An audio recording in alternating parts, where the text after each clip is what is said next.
en tant que neurologue spécialisé dans la prise en charge des patients avec des troubles cognitifs et des troubles du comportement, et à titre institutionnel en tant que directeur médical des cliniques Val-d'Or-Péry. Ça fait plaisir de voir aussi nombreux, tant en présentiel qu'en distanciel, pour la première des conférences de ce cycle de 3 conférences, donc, qui seront consacrées aux différents aspects des problématiques d'iatrogénie. Donc aujourd'hui, la première conférence, nous aurons le plaisir d'entendre le docteur Rapagnani, chef de service du service de psychogériatrie de nos cliniques Val-d'Or-Péry, et nous aurons également le plaisir d'entendre Monsieur Meunier, qui exerce l'utile profession de pharmacien clinicien sur l'art de la déprescription. Alors, je vous propose d'entendre leurs deux exposés, leurs 2 conférences, après quoi nous aurons un temps réservé aux questions et à la discussion. Et ne vous enfouillez pas trop vite après, car il y aura un moment pour partager un petit verre de l'amitié et quelques sandwichs. Je vous remercie encore une fois de votre présence, et sans attendre, je cède la parole à notre première oratrice, le docteur Rapagnani. Merci.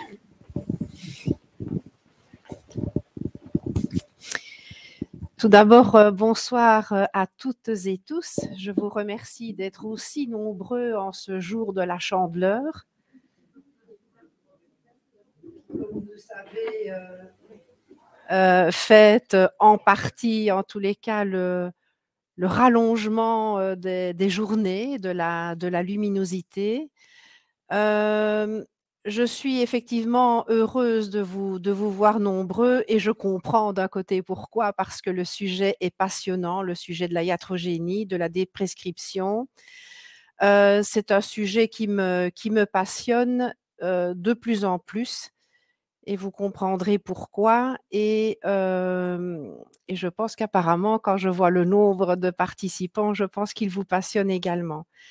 Je vais parler, moi, plus précisément des psychotropes, puisque je suis psychiatre, et donc je travaille beaucoup avec les psychotropes. Monsieur Meunier va vous en parler également à la fin. Il y aura probablement des redites entre ma présentation et sa présentation, mais comme on le dit si bien, il vaut mieux 2 fois la même information que pas du tout. Au moins, il y a plus de chances que ça rentre dans nos esprits. Alors, qu'est-ce que c'est la déprescription, en fait? Qu'est-ce que ça signifie? Eh bien, la définition, c'est le fait de réduire, de cesser ou de s'abstenir de prescrire un médicament qui risque soit de nuire au patient, soit de ne pas apporter ou peut apporter de bénéfices pour lui. Hein. Donc, parler de déprescription, c'est parler de ce qu'on pourrait dire la prescription appropriée ou la prescription raisonnée. Et quand on travaille évidemment avec une population de personnes âgées, fragiles, polypathologiques, on sait ce que ça veut dire la prescription raisonnée. C'est quoi le but de la déprescription? Eh bien, c'est d'abord de gérer la polymédication. Hein. Vous savez très bien, tous comme moi, que nos aînés prennent en général énormément de médicaments. Je ne dis pas que c'est une mauvaise chose, c'est ce qui contribue aussi en partie au rallongement de l'espérance de vie. Mais parfois, c'est vrai qu'à force de donner beaucoup de choses pour ceci, pour cela, va amener aux patients parfois plus de nuisances que de bien-être. Pourquoi est-ce important la déprescription? Eh bien, parce que il y a chez nos aînés, avec l'âge, des modifications pharmacocinétiques et pharmacodynamiques qui peuvent expliquer en partie l'incidence élevée des effets indésirables. Tout d'abord, la composition de l'organisme se modifie. Il y a, pour résumer très schématiquement, une diminution des masses liquidiennes, des masses maigres au profit des masses grasses. Ce qui veut dire que les drogues liposolubles, par exemple, vont avoir un volume de distribution augmenté et donc un risque d'accumulation et un risque aussi d'activité prolongée même après l'arrêt du traitement. C'est ce qui se passe bien souvent avec des molécules comme les neuroleptiques.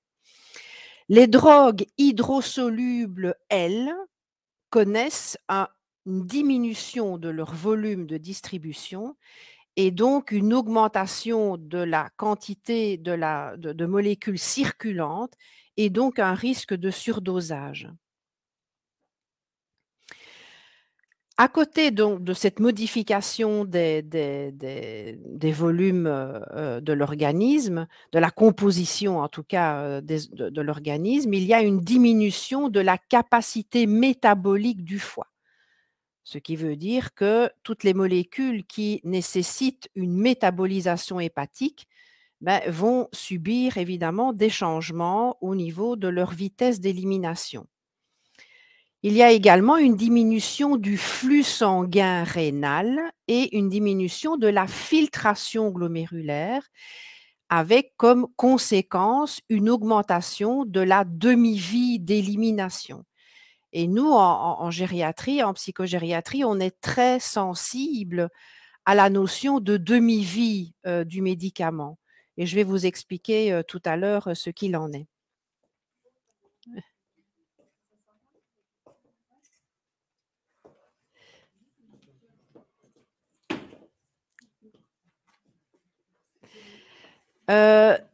L'administration d'un médicament à trop forte dose par rapport aux capacités d'élimination du patient va l'exposer au risque de surdosage et des effets toxiques délétères.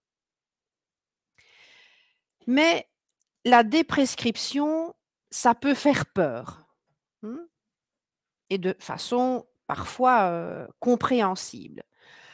On peut avoir peur des effets dits de rebond.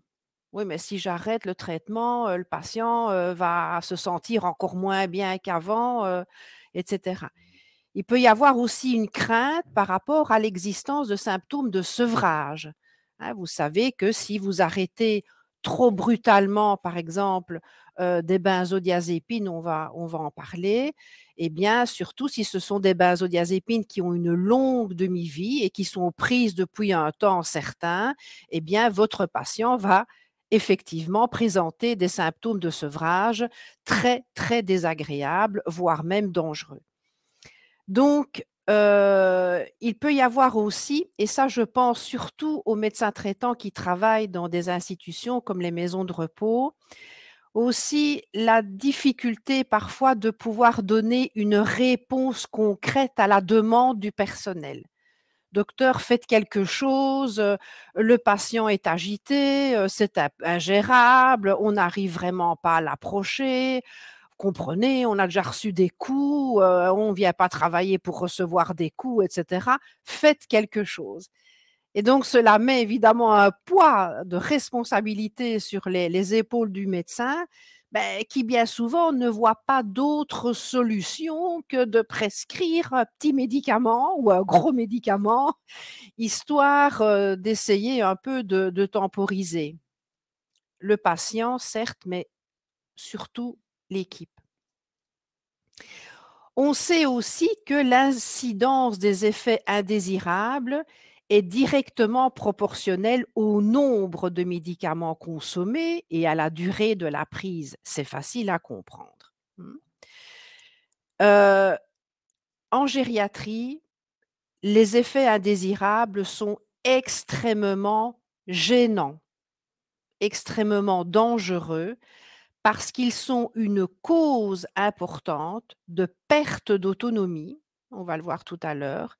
Ils sont une cause importante d'hospitalisation, une cause importante d'institutionnalisation et in fine d'altération de la qualité de la vie.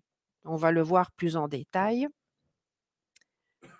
Donc ça a du sens. Néanmoins, le message que je ne veux pas vous donner, c'est bah alors on ne va plus rien prescrire, ou on va prescrire des doses homéopathiques. Non, il ne faut pas diminuer de façon systématique et uniforme les doses parce qu'on a affaire à une personne âgée, au risque d'utiliser des dosages infrathérapeutiques. Et c'est notamment vrai, par exemple, pour les antidépresseurs, où si effectivement on est trop prudent dans le dosage, on risque de passer à côté de l'effet thérapeutique. Alors, l'objectif, évidemment, de mon propos, et pas que du mien, vous allez voir avec monsieur Meunier, ça va encore être pire, je crois. L'idée n'est pas de supprimer aux personnes âgées l'accès aux possibilités thérapeutiques visant à améliorer leur qualité de vie, évidemment.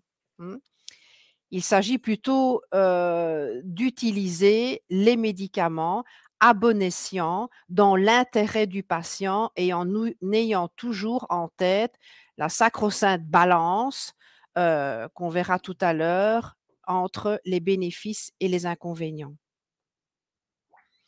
Alors, comment est-ce qu'on peut s'y prendre pour dire, ben voilà, le patient, il a une feuille à 4 de médicaments, il y a 2 neuroleptiques, 3 benzodiazépines dedans et éventuellement 1 ou 2 antidépresseurs, plus tout le reste pour l'estomac, pour le cœur, pour la tension, pour la peau, pour les cheveux, pour tout ce qu'on peut imaginer.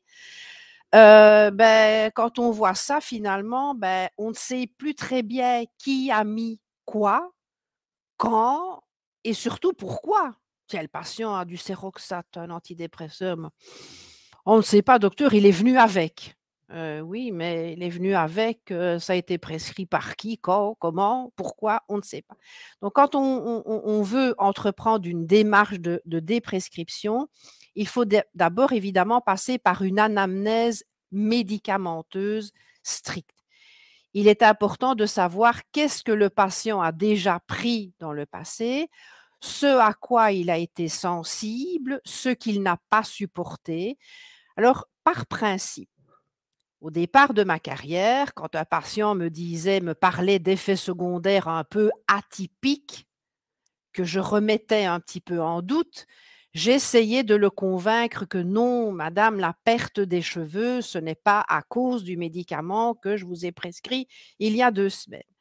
Mais je me suis rendu compte assez rapidement que si le patient associe un médicament à des effets délétères, il est inutile d'aller essayer d'insister pour lui faire comprendre que ce n'est pas ça. Donc, ce n'est pas la peine. Il vaut mieux essayer une autre molécule parce qu'une fois que l'association est faite, il est difficile de la changer. Donc, c'est comme ça qu'on identifie les prescriptions potentiellement inappropriées. Hein. Si un patient, on vous dit, voilà, la dernière fois qu'il a reçu un demi-dominal, il a dormi non seulement la nuit, mais toute la journée qui a suivi. Mais on ne va pas lui remettre du dominal, hein, c'est certain. Il faut avoir en tête la balance bénéfice-risque. Qu'est-ce que ça va apporter au patient en termes de qualité de vie? Et par contre, qu'est-ce que ça va lui altérer en termes de qualité de vie? On va définir les priorités. Bon, d'abord, on va peut-être d'abord enlever toutes les vitamines dont il n'a pas besoin, peut-être avant de commencer par des choses un petit peu plus importantes. Et surtout, j'aurais dû le souligner et mettre des petites lampes clignotantes, mais je ne manie pas encore le PowerPoint aussi bien que pour le faire. Le suivi, la surveillance et la réévaluation des effets des médicaments, elle est essentielle. Si on ne fait pas ça, on tombe rapidement dans une hyper prescription, alors qu'il peut aller dans tous les sens et surtout dans le mauvais sens. Quand on essaye un nouveau traitement, alors non seulement il faut être conscient des effets secondaires qu'il y a lieu de dépister, hein, surtout quand on travaille en maison de repos, mais pas seulement, même au domicile, et il y a lieu de réévaluer régulièrement le patient histoire quand même de savoir si ce qu'on lui a prescrit la semaine passée est efficace ou non. Ma devise, c'est on ne garde pas un traitement qui ne fonctionne pas, ou très peu. On le bazarde ou on modifie la posologie, mais on ne garde pas quelque chose qui ne fonctionne pas. Mais pour le savoir, il faut réévaluer. Et ça, c'est une étape, je pense, qui n'est pas toujours correctement faite. On met quelque chose, parce que prescrire, finalement, c'est pas très compliqué, mais alors après, on ne réévalue pas. Et puis, on se retrouve 6 mois après avec un patient qui a des effets secondaires épouvantables, dont on ne sait pas d'où ils viennent. Mais oui, on a oublié oui, on lui avait prescrit du Risperdal il y a 6 mois. Pourquoi? On ne sait plus très bien. Et oui, c'était ça. Mais on aurait peut-être pu éviter qu'il se casse, la hanche si on avait été un petit peu plus, proactif. Mmh. Quand on prescrit quelque chose, la première étape et la moindre des choses, c'est de savoir face à quel diagnostic on se trouve. Est-ce que le diagnostic qui est marqué dans le dossier, est-ce que c'est le bon? C'est pas parce que c'était écrit quelque part qu'on doit prendre ça pour une parole bénite. Si vous savez le nombre de je ne vais pas dire le mot, mais de choses, de diagnostics tout à fait fantaisistes que je vois défiler, pourtant, voilà, d'autres, services et cetera. Donc voilà, il faut aussi pouvoir remettre en question parfois les diagnostics qui sont écrits et qu'on retape à l'infini parce que ça avait été écrit dans le premier dossier, donc on le réécrit dans les dossiers successifs, surtout les pathologies psychiatriques. C'est très stigmatisant, c'est très stigmatisé et si vous avez jamais dit à un moment donné que vous avez été déprimé, le mot dépression va vous suivre jusqu'à la fin de votre vie, même si ce n'était pas vraiment une dépression que vous avez présentée. Les indications de ce que je vais prescrire, est-ce que ce sont vraiment les bonnes indications?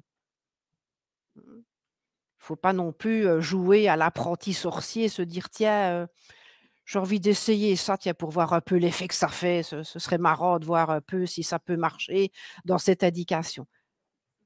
Peut-être avec soi-même, oui, parce qu'on assume les conséquences, mais pas avec les patients et encore moins avec les personnes âgées. Les effets cliniques, il est important de les connaître et surtout les effets secondaires pour pouvoir les dépister. Si on ne les connaît pas, les effets secondaires, ça va être un peu compliqué effectivement de les dépister et surtout de transmettre à l'équipe ce à quoi elle doit être attentive. La qualité de vie, on en a parlé. Est-ce que ça a vraiment un effet sur la qualité de vie du patient?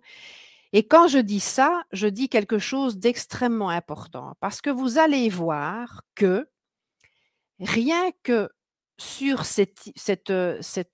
allez, comment vais-je dire, cette idée, ce présupposé de qualité de vie, vous allez voir qu'il y a un tas de médicaments que l'on peut jeter à la poubelle. Enfin, non, on ne va pas les jeter à la poubelle, hein, je parle devant des pharmaciens, mais on va pas les prescrire. Pourquoi? Parce qu'on se rend compte que les patients prennent un tas de médicaments, mais qui n'ont pas nécessairement une action positive sur leur qualité de vie. Il y a peut-être une action positive sur la lourdeur de la prise en charge, il y a peut-être une action positive sur, la relation thérapeutique, hein. Parfois, il y a des patients qui s'imaginent que plus ils prennent de médicaments, plus leur docteur est compétent. C'est un bon docteur, hein, vous savez, que j'ai parce qu'il m'a donné ça pour ça, ça pour ça, pour ça pour ça. Chaque fois que je lui demande quelque chose, il a une réponse à me donner. La réponse, c'est le médicament. Donc, il y a parfois aussi je veux dire, des croyances erronées dans l'esprit de nos patients qu'il y a lieu d'un peu travailler. C'est sûr que si on veut déprescrire, on ne peut pas le faire tout seul. On doit le faire avec l'adhésion du patient et l'adhésion de l'équipe aussi. Hein, parce que si l'équipe n'est pas preneuse, voilà, docteur, non, vous n'allez pas diminuer les médicaments, ça va être ingérable, on ne pourra pas gérer le patient. Non, mais si l'équipe vous dit ça, ça veut dire qu'avant de déprescrire, il va falloir faire un petit travail d'information et de formation auprès des équipes. Le profil de tolérance, ben, on en a parlé, et les interactions médicamenteuses, ça, c'est une grosse partie dont M. Meunier va vous parler. Les interactions médicamenteuses, on les connaît fort mal, fort peu, et elles ne sont pas toujours prévisibles. Donc, à partir du moment où vous avez 4, 5, 10 médicaments, au niveau de la gestion des interactions médicamenteuses, alors là, ça devient plus que compliqué. Il faut faire la distinction entre un traitement curatif, symptomatique et préventif. Et déjà, rien qu'en faisant cette distinction, on peut déjà essayer de débroussailler un peu le terrain et de nettoyer un petit peu la liste des médicaments. En psychogériatrie, on est surtout dans le symptomatique. On est très peu dans le curatif. Et le préventif, oui, on y est, mais jusqu'à un certain point. Il y a quand même des choses dont parfois il faut se poser la question de est-ce que ça a encore du sens de donner des compléments vitaminiques à un nonagénaire. Est-ce que, voilà, c'est des choses qu'il faut parfois se poser. La décision doit être partagée, je viens de le dire, il faut que tout le monde soit sur le même bateau et soit d'accord d'aller dans la même direction. Si vous avez un patient qui prend du Lexotan, du Bromazépam depuis plus de 20 ans et qui, dès que vous lorgnez vers l'idée d'un éventuel sevrage très, très, très, très progressif, vous dit: «Ah non, Bromazépam, docteur, vous pouvez toucher à tout, mais mon Bromazépam, surtout, vous n'y touchez pas». On sait déjà à l'avance que le Bromazépam, malheureusement, il faudra faire son deuil. On ne pourra pas le sevrer. Je ne sais pas à vous, mais sur 20 ans de carrière, je ne suis jamais arrivée à sevrer quelqu'un du Bromazépam. Jamais. Il faut une collaboration entre les acteurs. On n'est pas tout seul, donc il faut, et d'ailleurs aujourd'hui, c'en est l'exemple rêvé. Nous avons un pharmacien clinicien. C'est vrai qu'on devrait avoir un pharmacien clinicien toujours un petit peu dans sa poche. Il devrait y avoir une espèce d'application, là, mon petit pharmacien clinicien qui me dit ce que je dois faire, ce que je dois prescrire, les interactions, les effets secondaires, etc. Maintenant, il y a des outils virtuels qui peuvent nous aider, comme Pharmaca, qui est un outil qui a été édité par l'INAMI, ou je ne sais pas si vous vous en souvenez, c'est vrai que c'est tombé un peu dans le Covid, la campagne du SPF Santé publique sur l'utilisation des benzodiazépines. Donc voilà, ce sont des outils qui peuvent nous aider quand on recherche des renseignements sur certains médicaments. Alors, oui, on va de pas, oui, je ne me rends pas compte que le temps passe. Ça, c'est quand on s'amuse qu'on ne se rend pas compte que le temps passe. On va mettre le focus de façon plus précise sur les 3 grandes classes de psychotropes, que sont les antidépresseurs, les neuroleptiques et ce qu'on appelle communément les anxiolytiques, calmants, hypnotiques, sédatifs. Tout ça, en fait, c'est des termes qui renferment plus ou moins le même vocable. On parle des benzodiazépines, de façon plus générale. Alors les antidépresseurs. Les antidépresseurs, je dirais que quasiment tous les aînés en prennent, surtout ceux qui sont en maison de repos, sauf, là j'assume ce que je vais dire, vous pourrez après me jeter des tomates si vous voulez, mais sauf les patients déprimés. Pourquoi, vous allez me dire? Ben, parce que la dépression n'est pas toujours facile à dépister chez la personne âgée. des dépressions qui sont atypiques, qui provoquent des symptômes qui n'ont pas l'air d'être ce qu'on peut nous imaginer dépressif, alors que ça l'est. Mais ce n'est pas le propos d'aujourd'hui. Je vous en parlerai pendant des heures parce que c'est mon dada, mais je dois me ressaisir. Donc, les antidépresseurs, c'est le seul, en tout cas en psychogériatrie, c'est le seul traitement qui, pour moi, peut être défini comme curatif. C'est-à-dire que grâce à un antidépresseur bien donné, à bonne dose et bien choisi, on peut sortir quelqu'un de la dépression. Donc, on peut guérir de sa dépression. Alors, comme premier choix, c'est souvent les inhibiteurs de la recapture de la sérotonine qu'on utilise. Pourquoi? Parce que ce sont eux qui donnent le moins d'effets secondaires cardiotoxiques et anticholinergiques. Vous savez que les psychogériatres ont en horreur les anticholinergiques. Vous savez que les anticholinergiques sont des gros pourvoyeurs de confusion. Donc, il faut vraiment faire très, très attention quand on prescrit une molécule qui pourtant n'a pas l'air, oui, c'est parce que la personne a des fuites urinaires, donc on prescrit un médicament pour diminuer les fuites urinaires, sauf qu'après, non seulement il a toujours des fuites urinaires parce que ça ne fonctionne quand même pas des masses, mais en plus, il est confus et vous l'envoyez à l'hôpital. C'est quand même fort dommage. Donc, surtout les anticholinergiques, j'ai mis juste une attention par rapport au Cipralexa ou l'escitalopram qui a déjà donné des cas, pas si rares que ça, d'hyponatrémie. Donc, il faut quand même vérifier les ions quand on met quelqu'un sous ce genre de molécules.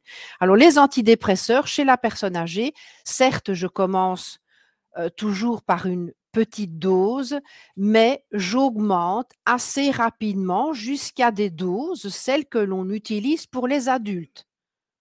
Donc, je ne travaille pas avec des doses homéopathiques, sinon ça ne fonctionne pas.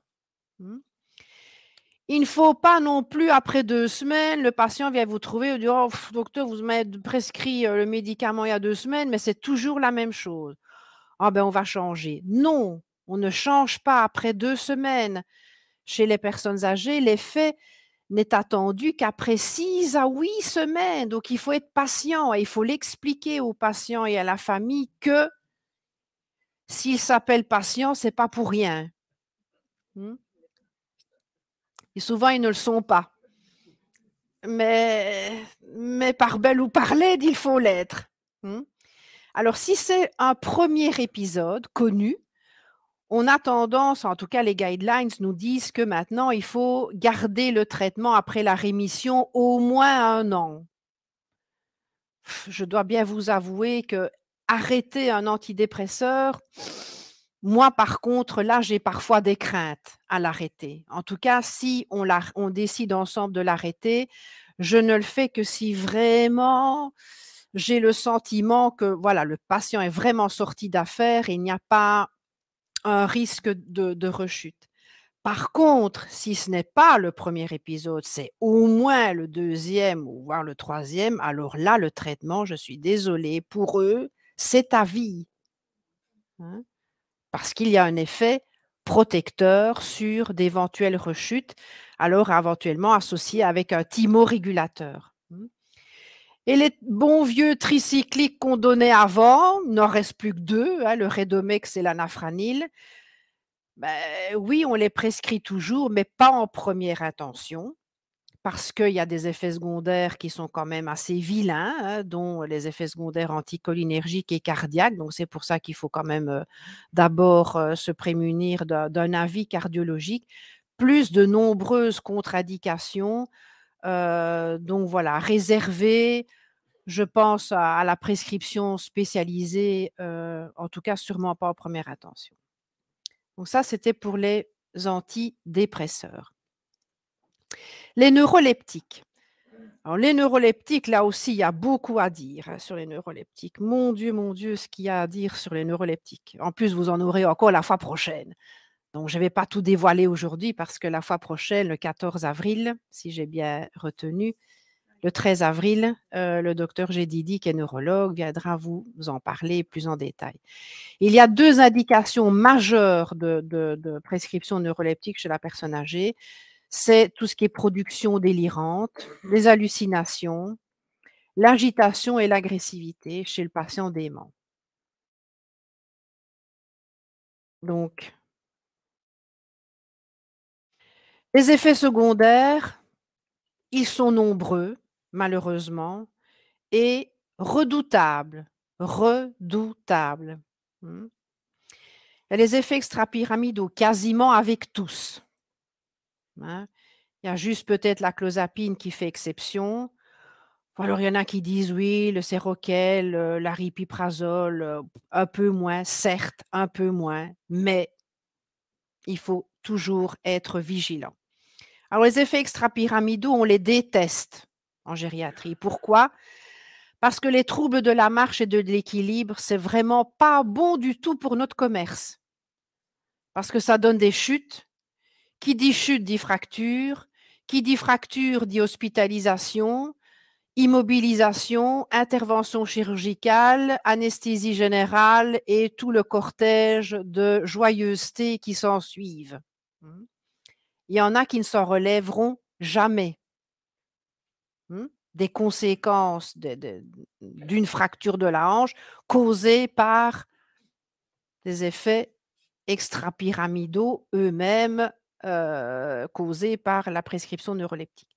Ça peut donner de la confusion, on n'aime pas non plus la confusion.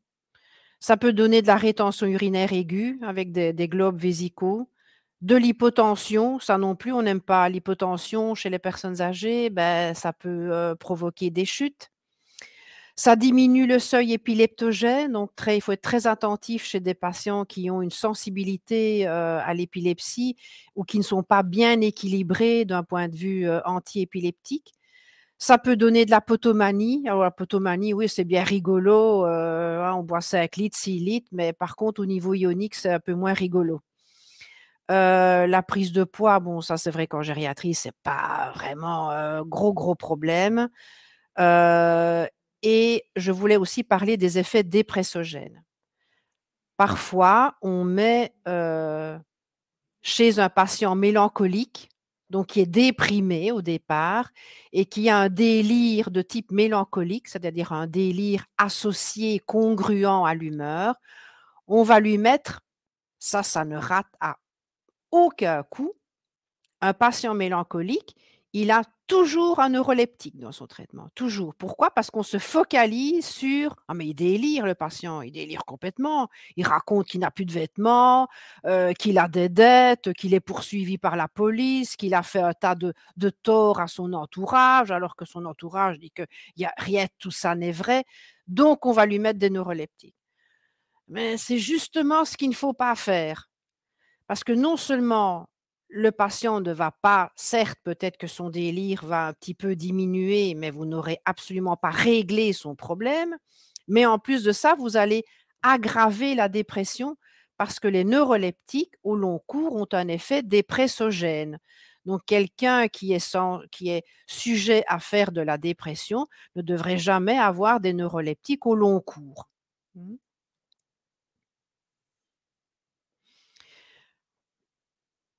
Alors, pas d'utilisation chez les adultes, on peut utiliser des anticholinergiques pour contrer les effets extrapyramidaux des neuroleptiques. Je pense au bon vieux Kémadrin, qui est toujours dans la circulation. Je me demande encore pour combien de temps. Parce que, je veux dire, on a tendance à tout sortir de la pharmacopée, mais enfin, il existe toujours et chez la personne âgée, c'est proscrit, mais proscrit de chez proscrit. Kémadrin, jamais chez les personnes âgées, parce que c'est une confusion. Là, vous pouvez signer à la fin du bon pour une confusion. Je certifie sur l'honneur que je provoquerai une confusion chez mon patient. Donc, c'est proscrit. Alors, autre chose aussi que je voudrais dire, les formes neuroleptiques des peaux. Faites attention si vous envisagez un neuroleptique des peaux, ne jamais faire un neuroleptique des peaux avant de passer par un titrage Péros. parce qu'on ne connaît pas la sensibilité du patient au neuroleptique. Mais c'est très ennuyeux parce qu'une fois que le neuroleptique se retrouve dans l'organisme, eh bien, il n'y a pas d'antidote. Il n'y a rien pour supprimer les effets. J'avais comme ça un patient qui, la veille de son transfert au PRI, avait reçu, je crois que c'était de l'aldol décanoate, mais je ne voudrais pas le jurer, enfin, peu importe, il avait reçu un neuroleptique dépôt sans passer par la phase titration. Le patient, il a dormi pendant, je pense, une quinzaine de jours. La famille n'a jamais compris pour qu'est-ce qui s'était passé dans l'ambulance qui l'emmenait au PRI et qui a fait que le patient a dormi pendant 15 jours. Ils ont été convaincus, sont restés convaincus pendant longtemps que ce n'est pas nous qui avions mis quelque chose qui avait endormi le patient, mais que c'était l'effet de ce qu'on lui avait injecté la veille. Donc, ça avait été très compliqué à manager. Donc, si vous voulez faire un essai dépôt, d'abord une titration orale pour tester la sensibilité du patient. Et le Leponex ou la clozapine devrait pour moi être laissé à l'appréciation des spécialistes parce que c'est quand même pas des molécules anodines. On en a déjà envoyé chez Saint-Pierre avec ça. Donc, voilà, je pense que ça doit être fait en milieu, en tout cas, la primo-prescription devrait être faite en milieu hospitalier. Les anxiolytiques, donc on parle surtout des benzodiazépines. 2 indications aussi, les troubles du sommeil et l'anxiété. Qui ne se plaint pas de ne pas bien dormir, surtout chez nos aînés? C'est rare. Ils se plaignent quasiment tous de ne pas bien dormir. Il faut faire attention là de faire la part des choses entre un sentiment subjectif de ne pas bien dormir et une réelle insomnie. Hein, parfois, les patients peuvent avoir l'impression de ne pas bien dormir, alors que quand vous demandez au personnel, ben, qu'est-ce qui se passe? Ben, écoutez, chaque fois qu'on passe dans sa chambre, il dort à point fermé. Mais le patient peut avoir l'impression de ne pas bien dormir. Donc, ne pas prescrire de façon, je vais dire, comme dans des duels, on sort son flingue plus vite que son ombre. Dès que une plainte, on prescrit un somnifère.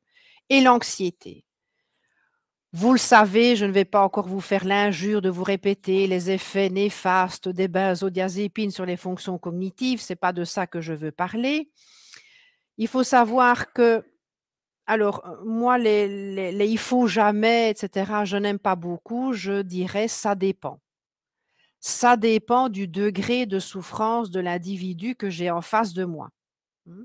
Quand j'ai un patient, dément ou pas, qui est en train de perdre complètement les pédales tellement il est anxieux, je ne vais pas lui dire: «Écoutez, mon brave petit monsieur, je suis bien navré, mais je voudrais bien vous prescrire un petit quelque chose qui va vous soulager, mais je ne peux pas parce que ça va altérer vos fonctions cognitives».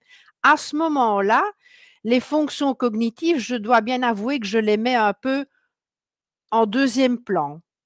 J'essaie d'abord de soulager la souffrance de l'individu tout en surveillant évidemment les effets secondaires et la tolérance, jusqu'à ce qu'on trouve autre chose comme solution.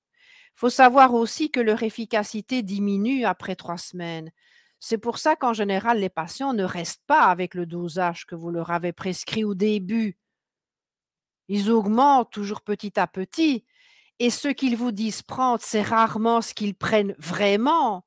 Et nous, ça, à l'hôpital, on le voit. Pourquoi? Ben parce qu'ils font un tableau de sevrage quand ils viennent à l'hôpital, alors qu'ils vous disent: «Je ne prenais qu'un comprimé, je vous le jure, mon docteur m'a dit que je devais prendre un comprimé, je n'en prends qu'un». Sauf que, vous le voyez, investi d'effets secondaires de sevrage, donc manifestement, la personne prenait plus qu'un comprimé. Donc, le fait que ce soit très efficace, le fait que la demi-vie soit longue et le fait qu'il y a un phénomène de tolérance, tout ça, évidemment, peut induire une accoutumance et donc une dépendance aux benzodiazépines. C'est pour ça que la déprescription en benzo, c'est très, très compliqué. Les effets secondaires, vous les connaissez. Nous, au PRI, on privilégie, si on doit le faire, des benzodiazépines qui ont une courte demi-vie. Pourquoi? Parce que quand je donne la prise le mardi, je n'ai pas très envie qu'il en reste encore du lundi et un peu du dimanche. Parce qu'évidemment, moi, je vais avoir l'impression le mardi, pourtant, je ne lui ai donné que 5 milligrammes comme les autres jours. Oui, mais dans son organisme, il n'y avait pas que 5 milligrammes. Il y avait les 5 milligrammes que je lui ai donnés le mardi, plus il en restait aussi un peu de la veille et de l'avant-veille pour certains. Comme je n'ai pas noté les plus méchants. Je les ai réservés pour… Donc, pour vous donner une petite idée, voilà, c'est quand même déjà pas mal. Et sachez que les autres, hein, celui qui bat tous les records, c'est le Prazépam, le Lysanxia, les gouttes bleues là. Ça, j'ai retenu. Hein. En général, les couleurs, je ne sais pas à quoi ça correspond, mais les gouttes bleues, ça, je sais. Le Prazépam, eh bien, il est à 60 heures, plus ou moins, hein, ce n'est pas vraiment très précis, mais c'est approximatif, 60 heures de demi-vie. Vous vous rendez compte? C'est énorme. Hein. Le bromazépam, qu'est-ce qu'il y a d'autre? Le bromazépam et le Lexotan. Oui, c'est la même chose, le bromazépam et le Rivotril, par exemple, c'est plus ou moins 20 heures de demi-vie. Donc, moi, j'aime bien le Closan. Certes, ce n'est pas la panacée, ce n'est pas efficace chez tout le monde, mais l'avantage de mon petit Closan, c'est qu'il a la demi-vie la plus courte de tous. Et le Stilnoct, qui n'est pas un anxiolytique, c'est clairement un hypnotique, donc c'est un inducteur de sommeil. Lui, il est intéressant, si je puis dire, parce qu'il a une demi-vie extrêmement courte aussi. Donc, il induit le sommeil, mais si le patient se réveille la nuit pour aller uriner, par exemple, ce qui est assez fréquent, il y a des chances qu'il ne soit plus sous l'influence de la molécule. Et le Zopiclone, c'est le Limovan, pour ceux qui en prescrivent de temps en temps. Moi, je ne prescris pas vraiment. Chez les patients dénutris, par exemple, eh bien, en cas d'hypoalbuminémie, la fraction des benzodiazépines, la fraction libre, augmente, avec donc un effet majoré. Des patients dénutris, c'est quand même assez fréquent, hein, surtout à l'hôpital. Pourquoi? Parce que les benzos se lient fortement aux protéines plasmatiques. En conclusion, même si prescrire chez la personne âgée, c'est souvent choisir entre deux maux, hein, parfois on dit choisir entre la peste et le choléra, n'empêche que la déprescription est une donnée essentielle pour un bon, entre guillemets, en tout cas moins mauvais processus de prescription. Et moi, ce qui me guide vraiment dans ma pratique quotidienne, c'est la balance bénéfice-risque. Je me pose toujours la question de, quand j'introduis quelque chose, je soigne qui? Qui vais-je soulager? Est-ce que je vais soulager le patient? Ou est-ce que je vais soulager, par exemple, le personnel? Parce qu'on préfère avoir un patient plus calme, voire même très calme, sont moins dérangeants. Et en général, le problème, c'est que les très calmes, on en parle moins. Donc, ils passent aussi allègrement à travers des mailles du filet et ces très calmes-là peuvent faire des problèmes et on peut passer à côté des problèmes parce que justement, comme ils sont calmes, on n'en parle pas au docteur. Ce n'est pas la peine, ils sont calmes, ils ne dérangent pas. Et donc, voilà comment plus l'âge avance et plus je suis convaincue que vraiment les médicaments, en tout cas les psychotropes, ne sont vraiment indiqués que dans une petite partie des situations. Dans la plus grande partie des situations, et je pense notamment aux troubles du comportement, en tout cas aux symptômes psychologiques et comportementaux qui sont liés à la démence, ce qui fonctionne vraiment, c'est ce qu'on appelle toutes les approches non médicamenteuses. Et le non médicamenteux, ça fait référence non seulement aux activités, je vais dire, de groupe, mais c'est aussi l'architecture, c'est aussi la lumière, c'est aussi le son, c'est aussi la façon dont on aborde les patients, la façon dont on leur parle, le ton qu'on utilise, la syntaxe qu'on utilise, les formules qu'on utilise. Et souvent, justement avec le côté iatrogénie, la iatrogénie, donc c'est tous les effets néfastes que tous nos actes et prescriptions donnent chez le patient qu'on est pourtant censé soigner, hein, et on fait pire. Donc tout ce qui est non, je dirais non pharmacologique, non médicamenteux, c'est encore, en tout cas chez les patients atteints de démence et présentant des comportements difficiles, c'est ce qui fonctionne le mieux. Ce que moi je fais avec les neuroleptiques ou les benzodiazépines, c'est un peu du camouflage, si vous voulez, c'est un peu estomper, un peu gommer, un peu tasser les choses, mais voilà, il faut se poser la question de savoir est-ce que le patient en est plus allégé, est-ce qu'il est plus confortable avec le traitement que j'ai mis? Et ça, je pense que ça peut vraiment nous guider tous les jours.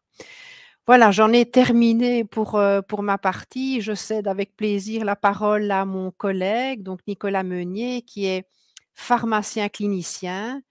Et donc, quand il voit des aberrations de prescription sur son petit ordinateur, il nous envoie des messages comme quoi ça ne va pas, docteur, il y a un truc une sacouée qui ne va pas, et on est bien content de l'avoir en nos murs. Je vous remercie.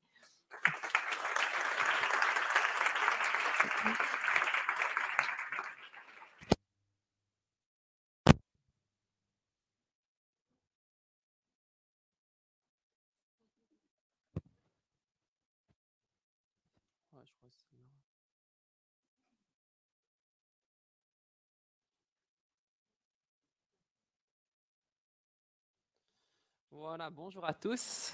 Donc on va tout de suite enchaîner sur ce qu'on rencontre tous les jours dans notre pratique, c'est la polymédication chez les personnes âgées.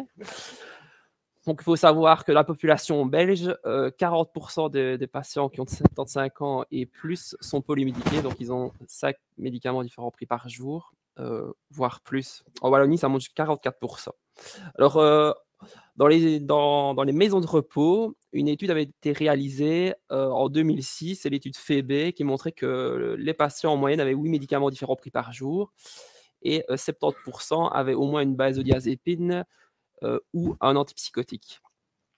Un patient sur deux a un antidépresseur et ça représentait 140 € par mois de psychomodérateur. Donc on le sait bien, plus le patient prend de médicaments, plus il y a de risque d'effets secondaires et d'interactions médicamenteuses. Du coup, le vieillissement chez les patients gériatriques s'accompagne de modifications de paramètres pharmacodynamiques et pharmacocinétiques, vous en avez parlé tout à l'heure, du coup qui amènent à une sensibilité accrue aux effets indésirables. Qui dit vieillissement dit apparition de polypathologie et donc une polymédication pour traiter tout ça. Qui dit polymédication dit amène un problème d'observance thérapeutique. Plus il y a de médicaments à gérer, plus ça devient compliqué pour le patient. Polymédication amène interaction médicamenteuse. Et tout ça mis ensemble fait qu'en gériatrie, dans nos services, il y a une hospitalisation sur 5 qui est secondaire aux médicaments. Alors, donc c'est déjà énorme. Donc, sur 5 services de gériatrie, on peut dire qu'il y en a un qui est dédié aux médicaments. Mais le côté positif de tout ça, on va dire, c'est qu'il y a 50% de ces hospitalisations-là qui est évitable. Et comment est-ce qu'on peut faire ça? Donc, c'est en améliorant le suivi pharmaceutique et les effets indésirables des médicaments, en améliorant l'observance thérapeutique des patients, en les éduquant, c'est la littératie en santé, également en faisant la revue de médication plus fréquemment. Et alors, ce qui nous intéresse ici, c'est la déprescription. Donc ici, là, on est tous ensemble, entre professionnels de la santé. Donc c'est un message aussi, c'est de renforcer la concertation entre les médecins, les pharmaciens, les infirmières, qui à chacune de ces étapes peut améliorer la prise en charge médicamenteuse. Alors ici, ce qui nous concerne, c'est les psychotropes ce soir. Et donc la problématique, ce sont les durées de traitement, qui sont souvent trop longues. Et d'où ça vient un peu? Ça vient d'un problème d'inertie thérapeutique, où parfois les bénéfices qu'on peut retirer du médicament à court terme surpassent les risques à long terme. Et ça, c'est de la part parfois du patient, du soignant. Mais à côté de ça, il y a aussi des craintes légitimes et partagées entre le patient et le soignant, qu'on en a parlé tout à l'heure, le risque de déséquilibrer le patient si le patient a une dépression qui est stable ou il y a des troubles de sommeil qui ont l'air d'être réglés. Si on lui retire le médicament, il y a le risque qu'on va déséquilibrer tout ça. Une apparition d'un syndrome de sevrage. Et en plus, ça demande de l'énergie de la part du soignant, mais aussi du patient. Si on initie un sevrage, ça prend du temps, ça demande de l'énergie parce qu'il faut avoir un suivi. Et souvent, il y a peu d'EBM pour les méthodes de déprescription. Alors, on va voir ensemble différentes classes de médicaments qu'on va approfondir. Donc, les premiers, ce sont les inhibiteurs de cholinestérase qu'on va voir, qui sont indiqués dans la maladie d'Alzheimer à un stade léger et modéré. Donc là, c'est important à savoir, c'est que si le patient est trop avancé dans sa démence, ça ne sert à rien de continuer le médicament, ils n'ont pas été étudiés pour ça. On l'utilise aussi dans la démence à corps de Lewy. Donc, ce sont tous l'Aricept, l'Exelon, le Riminil, toutes ces molécules-là. Et donc, ça, vous le savez, l'efficacité de ces médicaments est plutôt faible et dose dépendante sur les troubles cognitifs et fonctionnels. C'est pas moi qui le dis, il y a plusieurs études, plusieurs sociétés savantes qui le disent. Il y a parfois un intérêt minime, des effets secondaires nombreux, des contre-indications, des interactions. Il faut garder aussi à l'esprit, c'est que ce sont des traitements qui sont symptomatiques. Donc, on ne va pas bloquer la pathologie neurodégénérative qu'est la pathologie d'Alzheimer. C'est qu'on va aller vraiment traiter le déficit d'acétylcholine dans le cerveau en bloquant sa dégradation, qui elle-même est secondaire à la neurodégénérescence. Donc, on ne ralentit pas la maladie, on lutte contre le déficit d'acétylcholine. Alors, les effets secondaires, ils sont très, très nombreux avec ces médicaments parce qu'on va aller surexciter le système nerveux autonome parasympathique et la jonction neuromusculaire. Et donc, ça amène à pas mal de contre-indications de traitement. Donc, ce qui nous vient tout de suite en tête, c'est les problèmes cardiaques. Les arythmies, donc la bradycardie très fréquente. La FMPS avait envoyé un signal à tous les professionnels de la santé en disant attention, on est en train d'implanter des pacemakers chez des patients qui ont un bêta-bloquant, de la cordarone et chez qui on ajoute un inhibiteur de cholinestérase. J'ai travaillé aux soins intensifs, ça a été le cas, mais le patient a malgré tout eu son pacemaker. Donc ça arrive. En début de traitement, le problème de diarrhée, de vomissement. Alors, l'acétylcholine stimule aussi la sécrétion d'acide de l'estomac, donc c'est une contre-indication aussi si le patient a des ulcères ou une hémorragie digestive. Et alors, ça entraîne régulièrement une perte de poids liée à cette hypersécrétion acide. Donc, si un patient est anorexique ou une perte d'appétit, il ne faut pas lui donner. Pas mal de soucis neurologiques. Ça peut aggraver un syndrome extra-pyramidal, ça peut donner des céphalies, des insomnies. Très fréquent, l'incontinence urinaire, ça va aller contracter en fait la vessie. Et alors, problème d'hypersécrétion bronchique chez les patients, donc asthmatiques BPCO, ça à éviter. C'est des patients qui vont transpirer et qui vont avoir des faiblesses musculaires parce que l'acétylcholine, on la retrouve aussi dans la jonction neuromusculaire. Et donc, c'est des risques de chute. Donc là, c'était pour les interactions médicamenteuses, les effets secondaires, mais les interactions médicamenteuses sont également nombreuses. Dr Rapagnani en a parlé tout à l'heure avec les anticholinergiques. Donc, le but de ces médicaments-là, c'est d'augmenter le taux d'acétylcholine dans le cerveau pour traiter les troubles cognitifs des patients atteints de démence. Mais à côté de ça, il y a tous les médicaments qui sont anticholinergiques qui ne sont pas spécialement, qui n'ont pas d'action ou de mode d'action spécifique pour pas spécialement des médicaments à visée neurologique. Tout ce qui est antihistaminique, sédatif, les vieux antidépresseurs, tricycliques, certains antipsychotiques, les anticholinergiques urinaires, eux, ils miment une chute d'acétylcholine dans le cerveau. Donc, en fait, ils induisent une espèce de maladie d'Alzheimer iatrogène. Donc, on comprend bien que si on associe un cholinergique et un anticholinergique ensemble, ça ne va pas. Donc, c'est un antagonisme, donc une interaction médicamenteuse de type antagonisme. Je ne vais pas rentrer dans le détail, il y a aussi des soucis d'adduction et d'inhibition de cytochrome, parce que ces médicaments-là sont des métabolites du 2D6 et du 3A4. Alors, la balance de bénéfice-risque se pose avec ces médicaments-là régulièrement, quand le patient va chez son neurologue, également chez son médecin traitant. On va veiller à suivre tous ces effets indésirables-là. Donc, la France, d'ailleurs, a retiré le remboursement de ces médicaments-là parce que, justement, ils causaient plus de soucis par rapport à une efficacité. Mais c'est chaque fois au niveau individuel qu'il faut voir ça.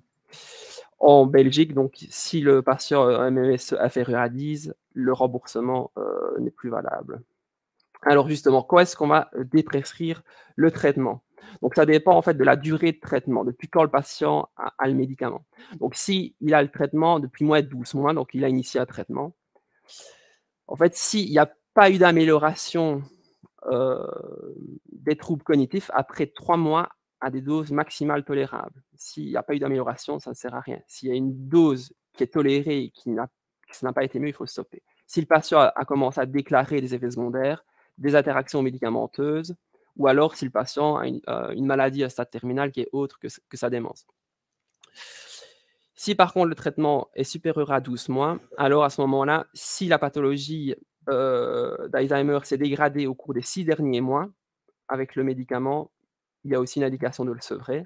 Et s'il n'y a pas eu d'amélioration, ni de stabilisation, ni de ralentissement au cours des 6 derniers mois, également. Et si on passe à une démence sévère aussi. Alors, donc, si on entreprend un sevrage, ces médicaments-là, il faut se rendre compte que ce sont des médicaments qui sont symboles pour le patient. Parfois, c'est la seule chose qu'il leur reste pour traiter la pathologie neurodégénérative. Donc, il faut toujours avoir une information auprès de la famille, également aussi au niveau du personnel soignant, pour leur expliquer aussi que c'est un traitement symptomatique aussi à la base. Donc, pour éviter le sentiment d'abandon de la famille ou même du patient à lui-même, si on lui retire le médicament, si vous êtes peut-être trop loin dans votre démence, ça envoie plein de peur à tout le monde. Hein. Donc, un bon dialogue à avoir, c'est de voir avec la famille, avec le patient, qu'est-ce qui vise en priorité. Est-ce que c'est la qualité de vie? Est-ce que c'est les troubles cognitifs? Donc, si le patient oublie et est pris en charge pour plein de choses avec le personnel soignant, est-ce que ça vaut encore la peine de lui imposer des diarrhées ou de l'incontinence urinaire terrible ou des syncopes pour ça? Voilà, donc toujours expliquer les bénéfices et les risques du traitement, de la poursuite du traitement ou de l'arrêt du traitement. Donc voilà, la déprescription, c'est un voyage audacieux, étape par étape, vers une amélioration potentielle de la qualité de vie où il est toujours possible de faire demi-tour. Donc il faut toujours transmettre aussi cette info-là si on initie une déprescription, c'est que c'est toujours un essai. On peut toujours revenir en arrière. C'est jamais définitif. Alors, concernant les inhibiteurs de cholinéstérase, on diminue la dose progressivement en fonction de celles qui sont disponibles dans la pharmacopée belge et on maintient des paliers pendant 1 mois. Donc, on diminue, ici pour le donépésil, si le patient a 10 mg, on diminue de moitié la dose à 5 mg et on maintient ça pendant 4 semaines, puis on stoppe. La galantamine, c'est 24 mg et ainsi de suite. Donc, vous avez le tableau ici. Et alors, on suit, super important, Dr Rapalemi l'a dit, on suit l'apparition de symptômes. Il y a différents types de symptômes qui peuvent apparaître et on regarde aussi à partir de quand ils apparaissent, ces symptômes-là. Donc, si un patient, on lui diminue son exélon, par exemple, et après quelques jours, il commence à être agité, agressif, des hallucinations, il se peut que ce soit un syndrome de sevrage. C'est plutôt rare avec ces médicaments-là, mais si ça arrive, il faut reprendre le médicament. Si le patient, par contre, a une aggravation de ses troubles cognitifs, où il devient de moins en moins autonome, où il y a des soucis comportementaux qui apparaissent, à ce moment-là, on peut se dire, ah ben oui, j'ai stoppé le médicament, il va moins bien, donc c'est peut-être que les symptômes réémergent, si c'est entre 2 et 6 semaines. Et donc là, à ce moment-là, on reprend le traitement. Si c'est entre 1 mois et demi et 3 mois, là, on commence à se demander si c'est plutôt une réémergence de la pathologie traitée ou alors une progression de la maladie. Et à ce moment-là, on peut se dire, si c'est une progression de la maladie, le patient a un dosage maximal toléré de l'inhibiteur de cholinestérase. Du coup, il n'y a peut-être plus intérêt à poursuivre le traitement. Et au-delà traitement, c'est une progression de la maladie, l'inhibiteur de cholinestérase n'a plus d'intérêt. Voilà, donc chez nos patients déments, si on veut soigner leurs troubles cognitifs et favoriser une meilleure autonomie, on prescrit des inhibiteurs de cholinestérase. Mais alors, si le patient a des troubles du comportement, comme c'est très fréquent chez ces patients, on donne des antipsychotiques. Donc, ça concerne 50 à 90% des patients. Et alors, ça c'est important aussi, c'est de voir pourquoi ils sont efficaces, dans quelle indication. Toutes les indications ne se valent pas avec les antipsychotiques. Donc, si c'est un patient qui a des hallucinations, des délires, de la parano, de l'agressivité, de l'agitation, ça, clairement, les antipsychotiques sont efficaces et ils peuvent être même très efficaces. Par contre, tout ce qui est atteinte cognitive, perte de mémoire, hypersexualité, apathie, problèmes de concentration, tout ça, ce n'est pas une indication d'antipsychotique. Alors, il n'y a pas de différence d'efficacité entre les différents types d'antipsychotiques. Et donc, le choix de tel ou tel antipsychotique va s'orienter en fonction des effets indésirables qu'on va essayer d'éviter ou alors des contre-indications du patient. Et les antécédents, les autres médicaments qu'il a déjà eu, mais qui n'ont pas fonctionné. Donc ça, c'est important. Et alors aussi, toujours, c'est bien d'avoir écarté aussi toutes les causes médicales ou environnementales ou médicamenteuses qui pourraient causer des troubles du comportement chez le patient âgé. Donc tout ce qui est douleur, qui parfois le patient n'arrive pas à exprimer, peut causer des troubles du comportement, une déshydratation, des affections urinaires, etc. Et donc, une fois qu'on a écarté toutes ces causes médicales des troubles du comportement, il faut vraiment voir si c'est utile, s'il y a une bonne indication, mais si ça pose vraiment problème chez le patient, s'il y a des risques pour sa santé, ou si il risque d'avoir des comportements nuisibles avec le personnel de soins, sa famille ou lui-même, ou alors s'il commence à pleurer, crier dans le service, etc. Ça plombe l'ambiance de tout le monde, c'est juste pas gérable. Et donc là, il y a une indication. Alors là, ça une petite dia qui est en gros, c'est schématique. Donc, il y a deux classes d'antipsychotiques. Il y a les antipsychotiques de première génération qui, eux, vont vraiment induire un blocage moteur. Ce sont les antipsychotiques incisifs. C'est l'aldol, le DHBP, le dipypéron.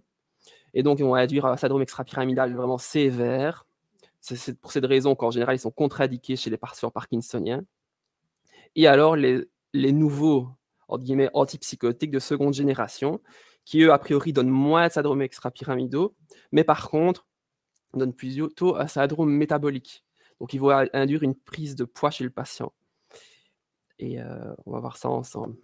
Alors, juste un petit mot pour le Loponex, on en parlait tout à l'heure. Donc, le souci de la prescription, c'est bien sûr la granulocytose, mais ce qu'on oublie souvent, c'est que c'est un pourvoyeur de constipation énorme, la clozapine, parce qu'il est très anticholinergique, il agit aussi au niveau de la sérotonine, et j'ai déjà vu quelques cas de mégacolon ici, là-dessus, et alors systématiquement aussi des patients qui vont se mettre à baver énormément, donc ça passe aussi à la trappe, et alors de l'épilepsie, donc ça c'est encore quelque chose qui arrive assez fréquemment. Voilà, donc là c'est un peu un tableau schématique qui reprend les différents types d'effets secondaires en fonction de l'antipsychotique, je ne vais pas du tout rentrer dans le détail là-dessus. Mais ce qui est important de savoir aussi, c'est que si vous donnez un antipsychotique à un patient dément, il faut savoir que vous majorez par 2 son risque de faire un AVC. Et vous multipliez par 2 la mortalité générale. Donc, il faut quand même se rendre compte que c'est un des seuls médicaments dans la pharmacopée. Vous savez que si vous le donnez, vous augmentez le risque de mortalité. Aucun nouveau médicament ne sortira s'il y a des chiffres comme ça dans les études, si on montre qu'un médicament augmente la mortalité. Et alors, il y a une étude qui a montré par contre qu'on évite un décès si on arrive à déprescrire 4 antipsychotiques chez les patients. Donc là, ça peut être un bon objectif. Donc si vous arrivez à arrêter 4 antipsychotiques, vous pourriez a priori sauver une vie. Ce que je veux dire, c'est qu'il ne faut pas ne pas donner d'antipsychotiques, mais par contre, il faut encadrer la prescription et la limiter dans le temps. Mais alors, vous avez fréquemment des demandes justement du personnel de soins en maison de repos qui demandent vraiment des antipsychotiques. Et donc moi ici, c'est un peu la dia que je leur montre de tous les soucis qu'il peut y avoir sur le long terme. On va peut-être calmer la situation au début, mais par contre, il y a des complications qui arrivent. Donc voilà. Donc les antipsychotiques, ils peuvent induire un syndrome métabolique. Ça peut prendre jusqu'à 10, 15, 20% du poids si le patient est sous iprexaclozapine. Qui dit prise de poids dit plus de diabète, d'hypertension, de dyslipidémie. Qui dit plus de difficultés à mobiliser le patient, donc ça pour les infirmières. Qui dit diabète dit plus de gestion de glycémie, d'insuline. Qui dit polymédication, plus de facteurs de risque cardiovasculaire, et donc majoration du risque d'infarctus et d'AVC. Mes dias sont un peu coupés, désolé. Et donc, si le patient fait un infarctus ou un AVC, il va être hospitalisé. S'il se fait hospitaliser, il risque de perdre en autonomie. Quand il retourne dans la maison de repos, il perd en qualité de vie. Et du coup, vous allez recevoir un patient qui sera plus compliqué à gérer dans la maison de repos. Ouais, du coup, ça ne se met pas très bien. Ou alors, si le patient fait un infarctus, il peut très bien aussi décéder, ou un AVC, il peut très bien décéder en cours d'hospitalisation et il y aura un autre patient dans le service. Ensuite, ça donne un syndrome extrapyramidal, donc c'est assez fréquent et ça a beaucoup de répercussions, pas juste sur les chutes ou les troubles de la marche. Donc voilà, ça donne la rigidité musculaire, majoration du risque de chute. Qui dit chute dit fracture, qui dit fracture, hospitalisation et tout ce qu'on vient de dire. Difficulté de déplacement, donc il va falloir aider la personne à se déplacer. Il va se déconditionner au niveau physique, donc perte d'autonomie. Syndrome extrapyramidal, il n'y a pas seulement au niveau moteur, ça vient aussi au niveau des muscles pharyngés, donc des problèmes de troubles de la déglutition. Et donc, on va devoir adapter les régimes du patient et risque d'amaigrissement du patient. Et en plus, ça diminue sa qualité de vie parce qu'il ne va plus avoir ce qu'il aime bien de manger. On va devoir surveiller son alimentation. On va devoir l'aider à s'alimenter pour éviter qu'il ne s'étouffe. On va devoir écraser les médicaments. Donc, toute la problématique des médicaments qui sont à écraser ou pas. Donc, il y a une perte d'efficacité ou un risque d'intoxication. Donc, on doit devoir adapter le traitement médicamenteux et alors prendre des mesures de précaution si on doit administrer certains médicaments. Parce que ça peut être dangereux d'administrer des médicaments, de les écraser, si on ne prend pas de mesures de protection. Ça cause des tremblements, le syndrome extrapyramidal, et donc ça réduit la qualité de vie. C'est de nouveau des difficultés à manger.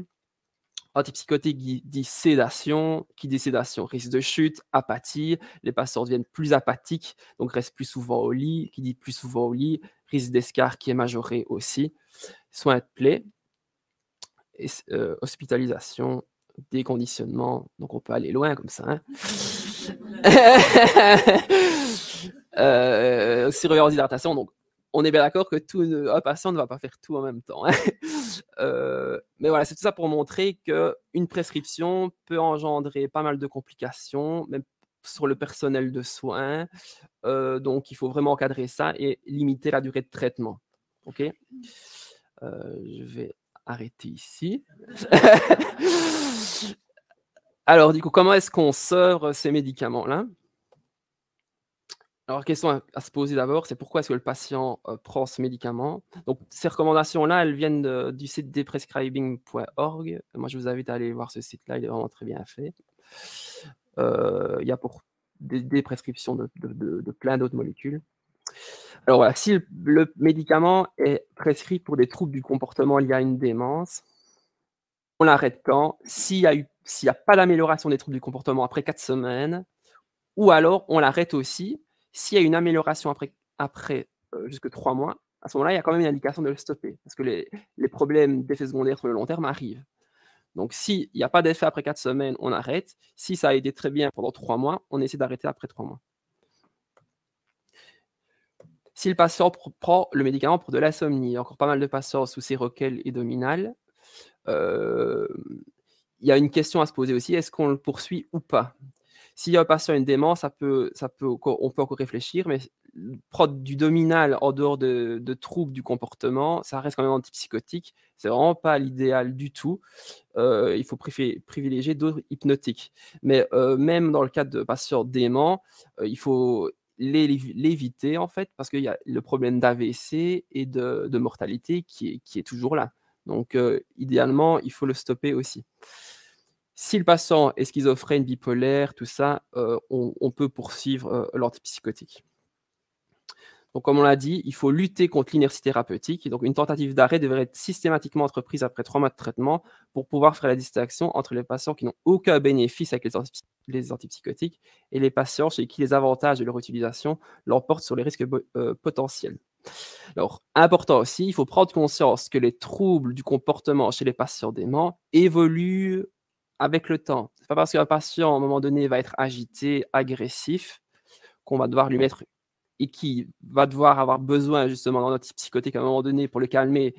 De nouveau, on prescrit un antipsychotique si on a écarté toutes les causes médicales et autres. Donc, s'il a vraiment besoin de son antipsychotique, il ne faut pas lui laisser toute sa vie, sinon le patient, on lui met sa camisole et c'est bon pour toute sa vie, mais il ne restera pas agité toute sa vie, donc il ne faut pas le maintenir toute sa vie. Donc, le patient a droit à une tentative de retrait de sa camisole chimique pour une amélioration potentielle de sa qualité de vie. Et donc, le moment opportun, justement, pour sevrer un antipsychotique, c'est quand le patient est stable.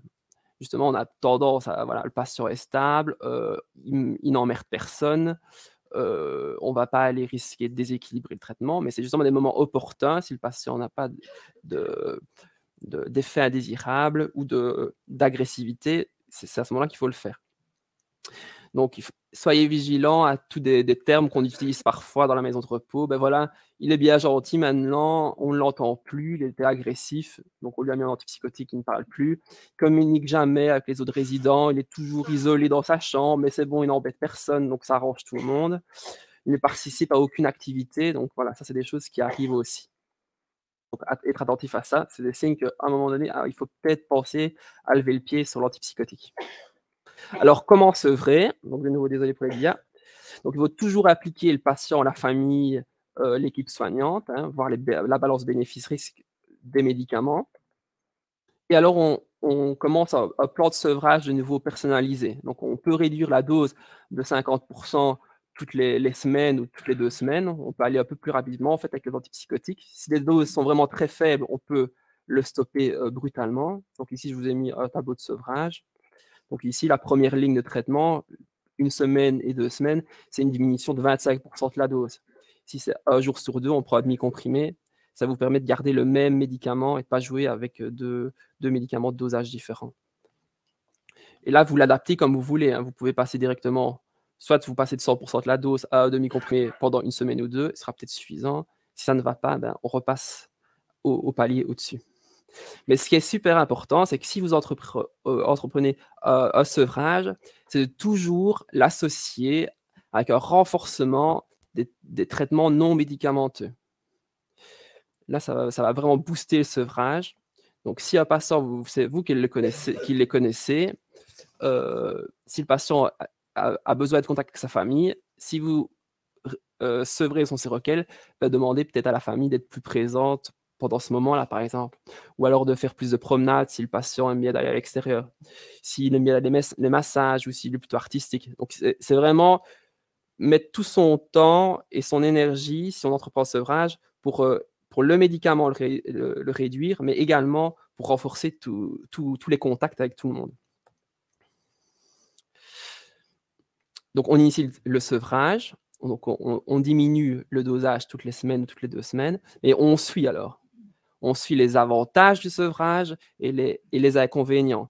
Donc là, souvent, le patient va réémerger. Il va de nouveau commencer à plus communiquer. Il va ressentir des émotions que peut-être il ne ressentait plus avant. Il va plus chercher le contact. Ces troubles de la marche peuvent s'améliorer. Les chutes vont se réduire.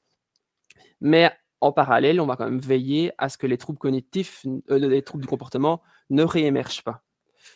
Donc, si l'agitation, l'agressivité revient, à ce moment-là, on reprend la dose minimale efficace. En cours du sevrage, on reprend la dose minimale efficace et on essaye 3 mois plus tard, de nouveau, de réduire. Mais on le laisse en paix pendant 3 mois si ça ne va pas du tout. Et si vraiment après 2 fois, ça ne va pas, on stoppe là et puis on se dit, on remet ça beaucoup plus tard et où on revoit ça avec un psychogériatre, un neurologue, un spécialiste. Ça, j'ai passé. Alors là, je pense que c'est quelque chose que vous pouvez mettre en place, et ça c'est important, c'est le CBIP aussi qui le dit. Donc c'est fixer d'emblée une date d'arrêt après 3 mois de traitement. Donc si vous mettez un antipsychotique, vous mettez sur le calendrier pour tout le monde, on réévalue le traitement pour le stopper ou pas. Mais il n'y a pas que cette date-là qu'on met, on met aussi la date après 4 semaines. Parce que si après 4 semaines, le traitement n'est plus efficace, il faut le stopper. Et alors, si on entreprend le sevrage, on suit toutes les semaines, toutes les 2 semaines, la réémergence des troubles du comportement et les bénéfices attendus. Alors là, c'était pour les patients déments. Ça va aller un peu plus vite pour les antidépresseurs. Donc, la dépression, une dépression sévère, non récidivante, isolée, c'est 6 mois à 12 mois de traitement après la rémission. Et donc, si on décide de sevrer, de nouveau, on l'a dit, la déprescription, ça demande de l'énergie, il faut un plan de sevrage, donc il faut retrouver le moment opportun. Mais il y a des leviers pour justement sevrer ces médicaments-là, et les leviers, c'est souvent les antidépresseurs. En gériatrie, moi, ce que j'utilise beaucoup, c'est le levier du risque hémorragique. Donc, si un patient, à un moment donné, fait une hémorragie, il a un anticoagulant, un antiagrégant, on peut se dire, ah oui, il y a les ISRS, eux, ils majorent le risque hémorragique, on peut se dire, ah voilà, c'est un bon moment, on va essayer de virer l'ISRS progressivement. Les hyponatrémies aussi sont fréquentes, de la confusion, c'est des motifs de SPI chez nous. Les patients qui perdent du poids ou qui prennent du poids, les dysfonctions sexuelles, et alors l'émoussement émotionnel, donc ça c'est quelque chose aussi, c'est les antipsychotiques qui donnent ça aussi, c'est que on bloque un peu les émotions du patient en fait, pour plus qu'il ressorte de l'anxiété ou de la dépression. Ça bloque aussi parfois les autres émotions, donc il y a les patients différents. Mes émotions sont comme anesthésiées, les choses qui avant me procuraient de là, je ne m'amuse plus, je n'ai plus de sorte d'intérêt, je me soucie moins des sentiments des autres. Tout ça, c'est signe d'un émoussement émotionnel, mais qui peut être le signe aussi d'une dépression. Donc, c'est un peu paradoxal. Donc, il faut savoir s'il y a un changement de ces sensations-là après l'initiation du traitement. Alors, le syndrome de sevrage. Donc, pendant très longtemps, on a dit « Ah oui, les antidépresseurs, il n'y a pas de syndrome de sevrage. C'est vraiment un problème avec les benzodiazépines. » Mais c'est vraiment pas vrai, ça. Donc, il est beaucoup plus grave, plus fréquent et plus durable qu'on ne le pensait. Ça va jusqu'à 50% des cas en cas de sevrage. Donc, c'est vraiment très fréquent. Il est d'autant plus fréquent avec la paroxétine et la venlafaxine. Ça, c'est très compliqué de sevrer les patients avec ces molécules. Et il peut être très sévère. Et on a montré que dans les 14 jours qui suivent le sevrage, les symptômes de sevrage peuvent être tellement élevés qu'il y a une majoration des tentatives de suicide pendant cette période de sevrage. Donc, il faut vraiment suivre le patient et ça peut durer très longtemps. Mais il y a des patients qui ne vont pas du tout faire de sevrage. Donc, c'est ça qui est compliqué. Il n'y a pas vraiment de facteur de risque qui dit, voilà, ce patient-là va faire plus ou moins un sevrage. Donc, c'est compliqué à suivre. Mais alors, c'est d'autant plus important, ce syndrome de sevrage chez les antidépresseurs, qu'il est la cause en fait des traitements prolongés. Donc, si vous induisez un syndrome de sevrage en arrêtant brutalement le traitement ou pas assez lentement, le patient va présenter ce syndrome de sevrage-là et après, au final, il va dire « Ah, ma dépression rechute, j'ai besoin de mon médicament, je n'ai plus envie de l'arrêter, c'est plus possible. » Donc, vous risquez de traumatiser le patient en fait et vous risquez d'entretenir la prescription, même parfois jusqu'à la fin de sa vie. D'autant plus que le syndrome de sevrage avec les antidépresseurs, même souvent, en fait, une rechute dépressive. Donc, ici, on regarde un peu les symptômes. Les patients vont commencer à se sentir très mal, ils vont être anxieux, ils vont se sentir donc déprimés, ils vont éventuellement trembler, avoir des vertiges, moins manger. Et donc, tout ça peut justement être confondu avec une rechute dépressive. Donc, comment est-ce qu'on peut distinguer justement, du coup, la différence entre une rechute dépressive et un syndrome de sevrage? Donc, c'est ça le nœud du problème. C'est comment est-ce qu'on va pouvoir justement faire la part des choses? En fait, vraiment la chose qui est discriminante, c'est la vitesse d'apparition des symptômes. Donc, si vous réduisez le traitement antidépresseur et que dans les quelques jours qui suivent, la démission posologique, le patient commence à être anxieux, moins bien dormir, se sentir mal, là, ça va plutôt être un problème de sevrage. Si par contre, le patient, c'est après plusieurs semaines, plusieurs mois, etc., qui commence à se sentir mal, ben là, on peut dire vraiment que c'est un problème de rechute dépressive. Donc là, le patient a besoin de reprendre son traitement. Alors, il y a aussi la vitesse de disparition des symptômes après une réinstauration du traitement. Donc, si le patient reprend la dose qu'il avait avant et que ça va directement beaucoup mieux après, ben là, on sait de nouveau qu'on a été trop rapidement diminué la posologie.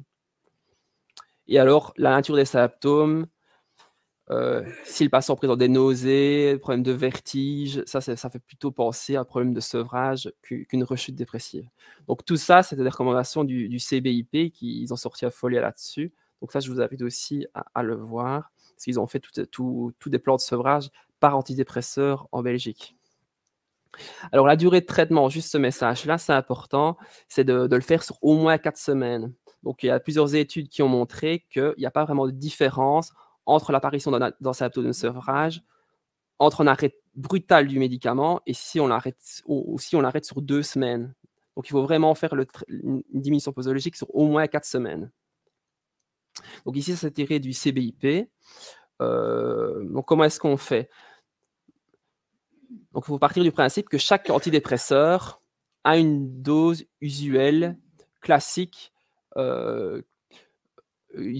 Donc ici, c'est l'exemple de l'escitalopram, le cipralexa. Sa dose usuelle, c'est de 10 mg. Donc ici, si le patient a une dose de 10 mg, on le coupe en deux pendant 4 semaines et puis on stoppe. Si un patient a une dose supérieure à la dose de 10 mg, donc imaginons qu'elle a du 20 mg, donc c'est supérieur à la dose usuelle, donc à ce moment-là, on va réduire de 20 mg à 10 mg pendant 4 semaines, et puis on va maintenir le palier pendant 2 semaines à 10 mg, et puis on recoupe de nouveau le comprimé en deux. Donc tous ces schémas-là, ils sont sur le CBIP, et c'est vraiment très bien fait. Alors ça, je ne vais pas trop rentrer dans le détail ici, mais c'est pour justement expliquer que c'est souvent les derniers dosages quand vous faites une diminution posologique qui sont très compliqués. En fait, c'est les dernières tranches. Parce que ici, c'est ce graphique-ci. Donc, ça montre en fait le taux d'occupation des transporteurs de la sérotonine en fonction de la dose prise par jour de citalopram dans ce cas-ci.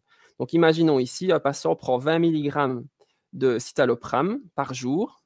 En fait, il va bloquer, on va dire, 80% des récepteurs. Okay. Si, par exemple, le patient en prend 10 mg, en fait, le pourcentage de récepteurs qui va être couvert par la sérotonine va ne diminuer va passer de 80% à 75%. Donc, c'est vraiment pas grand-chose. Mais par contre, si on réduit la dose à 5 mg, il va arriver à 60% des récepteurs. Et s'il y a 2,5, on arrive à 20% des récepteurs. Donc, c'est une distribution hyperbolique, en fait, de la saturation des récepteurs à la sérotonine. Et donc, c'est ça qu'on fait parfois des sevrages avec des microdosages. Donc, ici, par exemple, pour repartir avec l'escitalopram, si le patient a déjà présenté des sevrages, on n'arrive pas à stopper son escitalopram, on peut faire des sevrages avec des tout petits dosages de 5 mg, 3 mg, 2 mg pendant une semaine. Là, ça devient compliqué, ça devient des préparations magistrales. Bon, je pense qu'à un moment donné, on arrivera à un remboursement de ces préparations magistrales-là, comme c'est déjà le cas avec les benzodiazépines depuis le début de cette année. La fluoxétine est un cas particulier, c'est que ça a une très longue demi-vie et lui, on peut l'arrêter brutalement. Il n'y a a priori pas de risque de syndrome de sevrage. On arrive vraiment à la fin. Alors là, de nouveau, c'est tiré de deprescribing.org. Je ne vais pas du tout rentrer dans le détail, c'est par rapport à la déprescription des benzodiazépines. Je pense que ça intéressera pas mal de monde ici. Et sur le même site, y a des brochures aussi à destination du patient qui sont importantes aussi, qui sont intéressantes. Donc, moi, en hôpital de jour gériatrique, je transmets souvent, ou je lis même avec les patients, le petit quiz ou les mesures non médicamenteuses pour améliorer le sommeil, par exemple. Donc, c'est des brochures qui sont pas mal faites et qui ont aussi des programmes de sevrage insérés dedans. Donc, dernier petit mot par rapport aux alternatives aux benzodiazépines. Donc, c'est ce qu'on nous demande souvent en gériatrie. Donc, nous, on commence souvent avec de la mélatonine. Donc, il faut savoir qu'il y a des compléments alimentaires et des médicaments à base de mélatonine. Donc, voilà. Le problème avec les compléments alimentaires, c'est qu'on n'est pas très sûr du coup de ce qu'il y a dedans. Et la loi oblige que les vendeurs, en fait, limite le dosage, en fait, à 0,3 mg. Donc, c'est la dose efficace au niveau cérébral pour favoriser l'endormissement. Et en fait, quand vous voyez les médicaments, c'est 3 mg. C'est un souci de biodisponibilité. Donc, en fait, c'est une biodisponibilité à 10%. Donc, en fait, quand vous prenez 3 mg per os de mélatonine, il y en a seulement 10% qui est absorbé. Donc, c'est 0,3 mg. Donc, c'est vraiment rien du tout, mais c'est cette dose-là qui est efficace. Les compléments alimentaires, ils sont à 0,3 mg. Donc, si vous avalez le médicament et qu'il n'absorbe que 10%, ça ne sert à rien. Donc, ces compléments alimentaires-là, il faut les prendre en général en sublingual pour court-circuiter le premier passage hépatique. À ce moment-là, il n'y a plus de problème de biodisponibilité, mais il faut bien expliquer au patient, s'il prend le complément alimentaire, de le prendre en sublingual. C'est pour ça qu'il y a des sprays aussi. Donc, ça, c'est une chose importante à savoir. Donc, il y a les médicaments à base de plantes, à base de passiflore. Donc, de nouveau, il y a des compléments alimentaires. Donc, on s'orientera plutôt vers des médicaments. Alors, la mirtazapine et la trazodone, donc là, ce sont deux antidépresseurs qu'on donne souvent pour les troubles du sommeil. Donc, c'est en off-label si le patient n'est pas déprimé. Donc, en général, normalement, il faut le donner chez un patient qui est déprimé et qui présente des troubles du sommeil. Donc, comment choisir plutôt la myrta ou la trazodone? Donc, la myrta, elle va aller induire une prise de poids. Donc, chez un patient anorexique qui a des troubles du sommeil, qui est déprimé, donc c'est très bien. Il faudra juste parfois suivre les globules blancs. Justement, cette semaine, il y a eu une petite agranulocytose sur une mirtazapine. Et ça peut être confusiogène. La trazodone, par contre, elle, on va plutôt la donner chez des patients qui sont déjà déprimés, qui ont des troubles du sommeil et qui sont plutôt déjà diabétiques ou obèses, chez qui la myrta, on va peut-être pas leur donner, sinon ils vont encore gonfler un peu plus.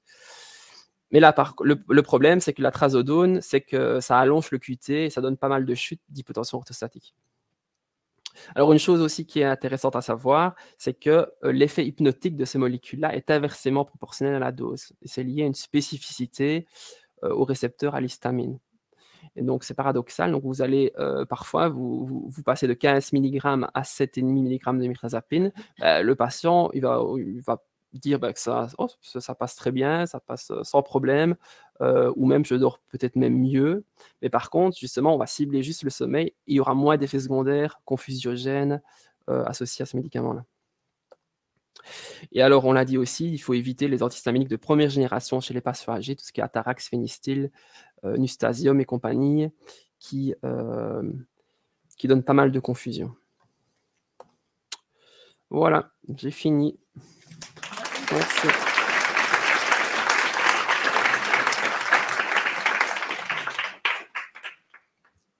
Alors, les questions. Bien, est-ce qu'on... Non, on ne m'entend pas.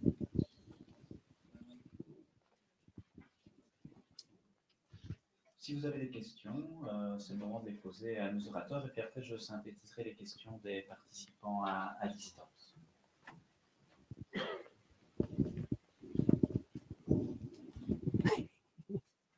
Oui. Dites-moi. Oui.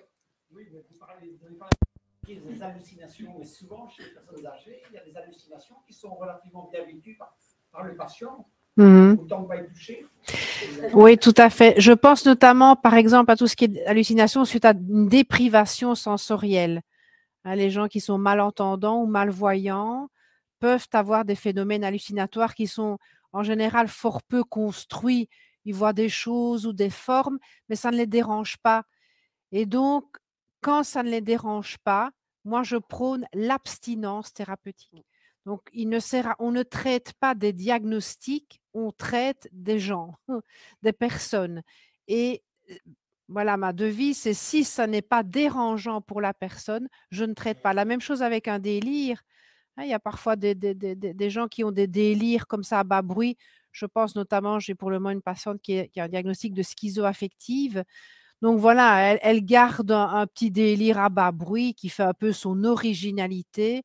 Ben, je ne vais pas aller induire des effets secondaires inutiles chez quelqu'un qui vit bien avec ce trouble-là.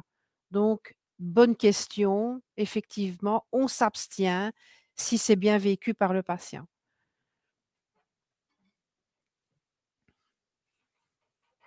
Oui? À partir de quel moment peut-on considérer une dépendance ou benzodiazépine? À partir de quelle durée de traitement peut-il envisager cette apparition de dépendance? Et à partir de quel moment doit-on envisager dans ce âge?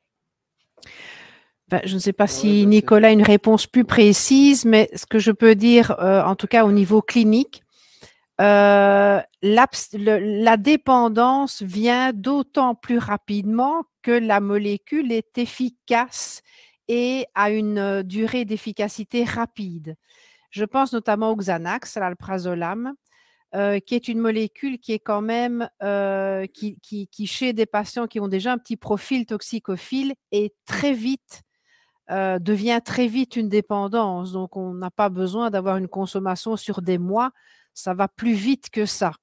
Et comment est-ce qu'on le voit? Ben, à des signes au niveau comportemental surtout. Hein, c'est le patient qui cherche à avoir plusieurs ordonnances pour être sûr de ne pas en manquer. C'est le patient qui va se tracasser de savoir si il a bien ce qu'il faut, si le docteur a bien prescrit, qui va en prendre plus que ce que vous lui avez effectivement prescrit.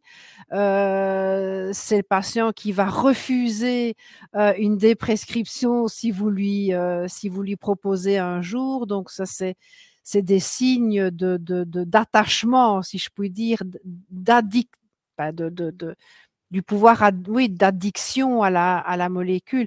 Maintenant, je ne sais pas s'il y a des données bien précis sur le temps. De nouveau, c'est au niveau individuel, mais à partir de 4 semaines, on peut dire qu'il y a déjà un risque.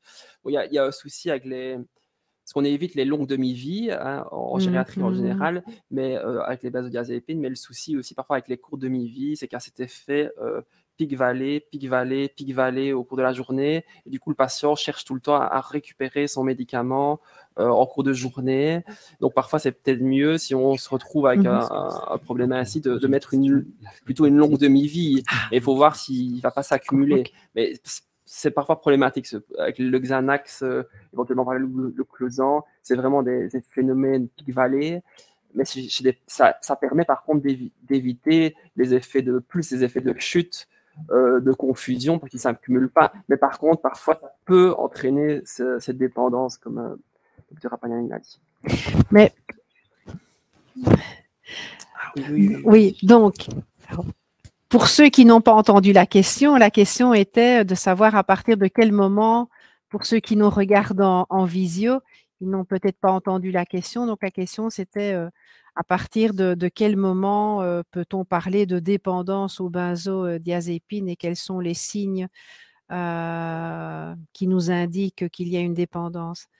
C'est vrai ce que M. Meunier vient de dire, mais en même temps, comme j'ai conclu ma présentation, on est obligé de choisir entre deux mots. C'est clair que des pics-vallées, ce n'est pas l'idéal. On préfère des cinétiques plus en plateau.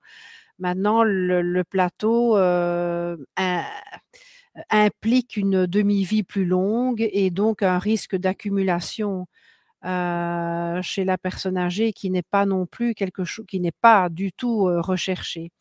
Donc voilà, parfois on est obligé un peu de faire, de choisir un moindre mal. Mais personnellement, j'ai très peu, voire jamais eu affaire à une dépendance au clozan. Il y a vraiment des molécules qui sont beaucoup plus, addictives que d'autres. Le Xanax, par exemple, parce que c'est une molécule qui agit rapidement dans l'heure, elle a vraiment un haut pouvoir d'addiction, de même que le bromazépam. Le Temesta également, le Rivotril, très peu aussi. Donc voilà, c'est au niveau de la clinique qu'on observe qu'il y a quand même des petites variations individuelles au niveau des molécules, mais sinon, effectivement, la dépendance, elle est vite là, plus vite que ce qu'on ne pense. Oui. Est-ce que vous pensez du temps de ce train de vasodiazépine qui vient de sortir en officine, pas plus tard qu'hier? Donc la question est, que pensez-vous du plan de déprescription des benzodiazépines sorti hier en officine? Ben oui, voilà, justement, donc les pharmacies d'officine, maintenant, ben, ils peuvent... les préparations magistrales pour le sevrage des benzodiazépines est remboursée, donc c'est vraiment quelque chose de super, super chouette pour les patients. Donc il ne faut pas hésiter à initier des sevrages en collaboration du coup, avec le médecin traitant et essayer de se faire connaître en tant que pharmacien, dire ben voilà, moi je suis prêt à me lancer là-dedans, dans le sevrage des benzodiazépines. Donc ça, c'est vraiment une plus-value du pharmacien. Donc c'est encore un service énorme à rendre à la population. Donc ça, il faut s'y agripper, quoi. Je voulais demander si les médecins, d'une manière générale, sont ouverts à la déprescription, parce que, par exemple, les antipsychotiques, on a plein de patients qui utilisent ça depuis des années, ils viennent chercher leur boîte, et si je comprends bien, systématiquement, tous les 3 mois minimum, il faut essayer, je veux dire, de sevrer. Est-ce que nous, en tant que pharmaciens d'officine, on peut se permettre de contacter les médecins? Est-ce qu'ils sont bien informés sur ça? Est-ce qu'ils sont ouverts à la déprescription? Bah ouais, clairement. Enfin, moi, dans ma pratique, oui. Et justement, il y a... À partir de demain, à contacter tous les médecins pour les patients qui sont, par exemple, sur Seroquel depuis des années, je ne sais pas si on va pouvoir obtenir un résultat. De toute manière, on a, comme pharmacien, on n'a pas toutes les cartes en main, surtout à l'officine, on n'a pas toutes les cartes en main. Mais par contre, juste informer le médecin, peut-être à un moment donné, de se dire, ben voilà, est-ce qu'il y a peut-être intérêt à sevrer chez ce patient-là? Essayer d'avoir des arguments en main, pas seulement une durée de traitement. Se dire, ben voilà, le patient ici présente un tremblement ou il a de la difficulté à avaler les gros comprimés qu'on lui délivre. Est-ce qu'on ne pourrait pas se dire, ben on pourrait peut-être réduire, arriver avec des choses concrètes, des observations, pas juste dire au niveau théorique, oh ben voilà, ça fait trop longtemps qu'il a le médicament. Moi c'est comme ça dans ma pratique que je le ressens, si on se rend compte que ça peut améliorer le patient, il n'y a aucun souci, quoi. Moi, je reçois régulièrement des coups de fil de pharmaciens et ça me ravit quand ça arrive. Ils me posent des questions parfois quand ils ont des doutes. Tiens, ce patient, ça fait déjà 3 fois sur le mois qu'il est venu chercher du Temesta. Est-ce que c'est bien normal? Est-ce que c'est bien vous qui avez prescrit telle molécule, etc. Et donc, je trouve que c'est vraiment, ça témoigne d'une attention du pharmacien vis-à-vis du traitement du patient. C'est une espèce de vigile. Si vous voulez, qui est là pour aussi. Maintenant, tout dépend effectivement de l'accueil qu'il aura au bout du fil. Mais je ne pense pas, en tout cas, je n'ose pas croire qu'il y ait des médecins qui soient opposés à la notion de déprescription, parce qu'on n'a pas d'intérêt non plus à ce que nos patients prennent des médicaments inutilement, qui en plus ont des effets nocifs. Donc, surtout quand voilà, le succès ici de cette formation, où tout le monde est intéressé par justement cette déprescription. Ça se passe bien, peut-être qu'on pourra justement ouvrir la porte sur d'autres politiques. Ouais. Moi, je vais dire comme médecin généraliste, je pense que c'est très bien que les pharmaciens interpellent les médecins. Attention, quand même, ici, on parlait de neuroleptiques chez les personnes âgées agitées. À côté de ça, il y a évidemment tous les patients bien qui sûr. ont de psychose. Bien sûr. C'est clair. Le traitement. Oui, c'est pas les... le but chez ces patients, je dis parfois la musique pas.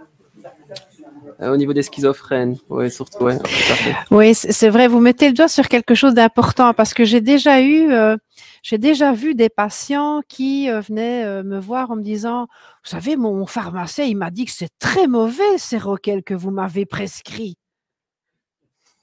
Alors, je ne sais pas si ça a été dit comme ça, mais si ça a été dit comme ça, pour moi, c'est un peu gauche de le dire comme ça. Parce qu'effectivement, le pharmacien n'a peut-être pas toutes les informations. C'est sûr, on le sait bien que ce n'est pas bon.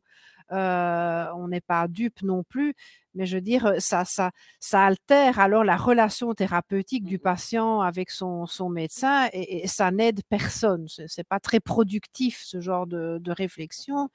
Donc, s'il a des réflexions de ce type-là à faire, moi, je préfère qu'il prenne son téléphone et qu'ils disent au médecin prescripteur, bah, vous avez prescrit du Séroquel, êtes-vous bien sûr? Je ne suis pas sûre qu'il sera bien accueilli, mais bon, il soignera peut-être plus la formulation à ce moment-là, mais c'est vrai que ce n'est pas des choses à dire aux patients.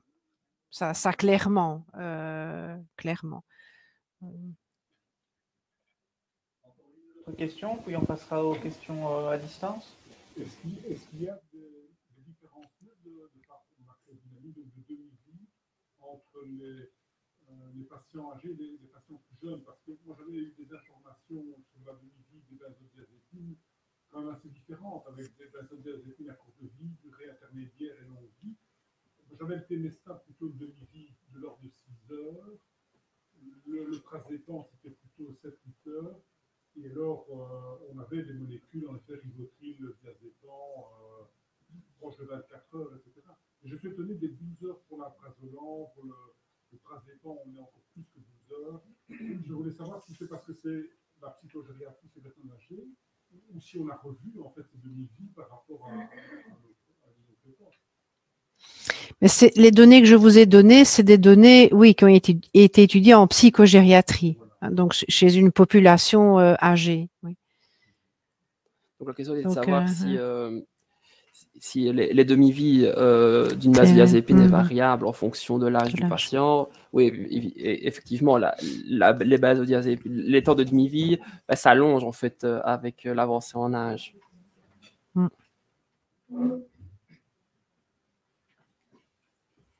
Ok, je propose maintenant qu'on passe alors qu'on passe aux questions des personnes qui suivaient la conférence à distance. On t'entend pas.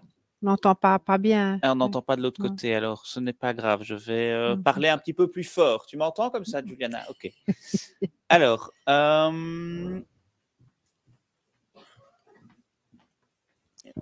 une question. Si le Prazépam n'est pas recommandé en raison de sa longue demi-vie, quelle est la meilleure solution pour un patient agité en soins intensifs? C'est assez précis.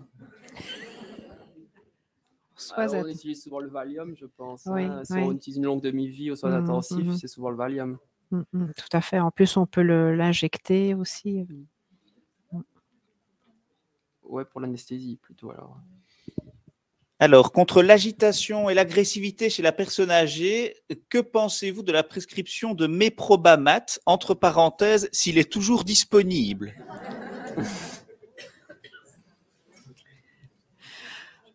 Je ne suis pas très objective. Je n'aime pas le Méprobamat, clairement.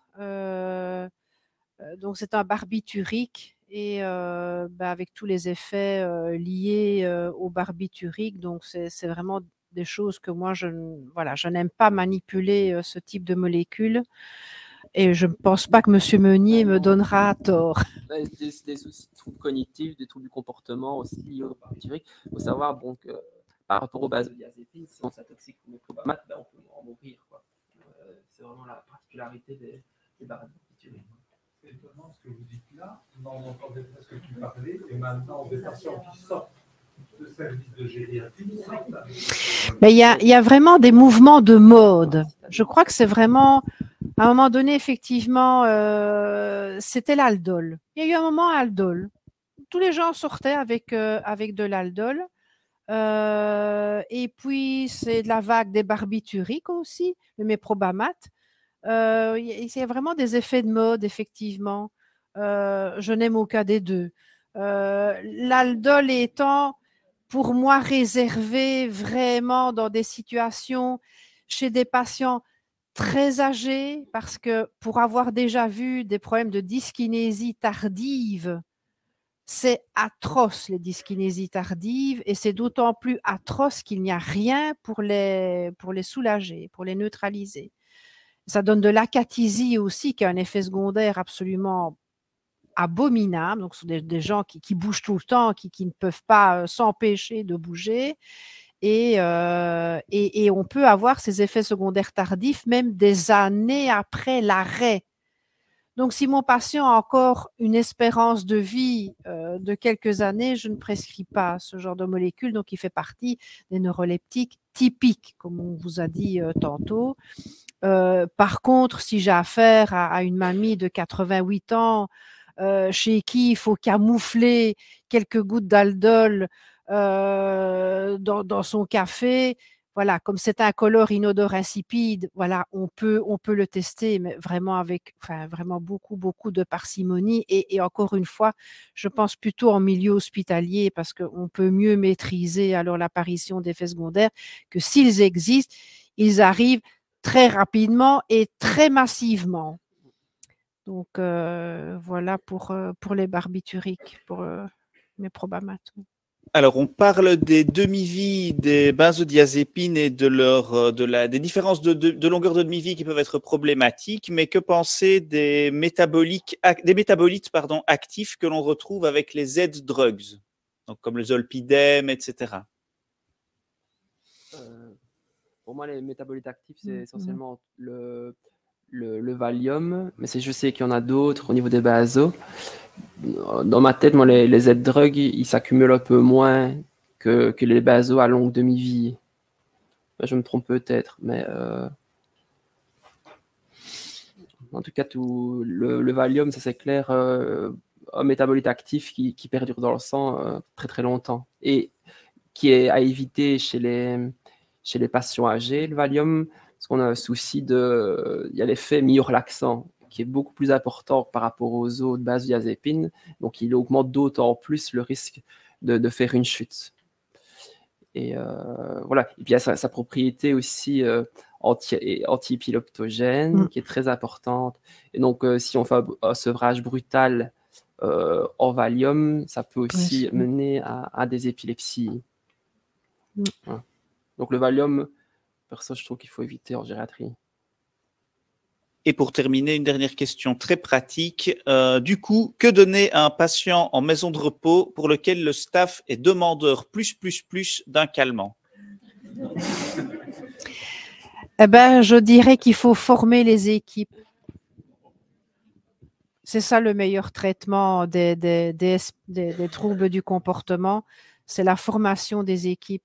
L'information, la formation, leur donner beaucoup plus d'outils et intellectuels et pratiques pour savoir justement mieux prendre soin de ces patients. C'est le meilleur traitement. Et si on utilise un antipsychotique, donc comme je l'ai dit tout à l'heure, c'est vraiment en fonction du profil d'effets secondaires, de ce qu'on va essayer d'éviter, les contre-indications. Donc, il faut voir en fait les comorbidités du patient, parce que l'efficacité, a priori, elle est équivalente. Donc, vraiment sur les comorbidités qu'on va choisir tel ou tel antipsychotique.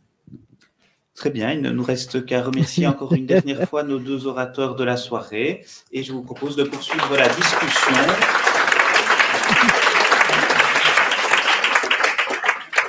Dans notre cafétéria pour le petit verre de l'amitié. À tout à l'heure. Merci.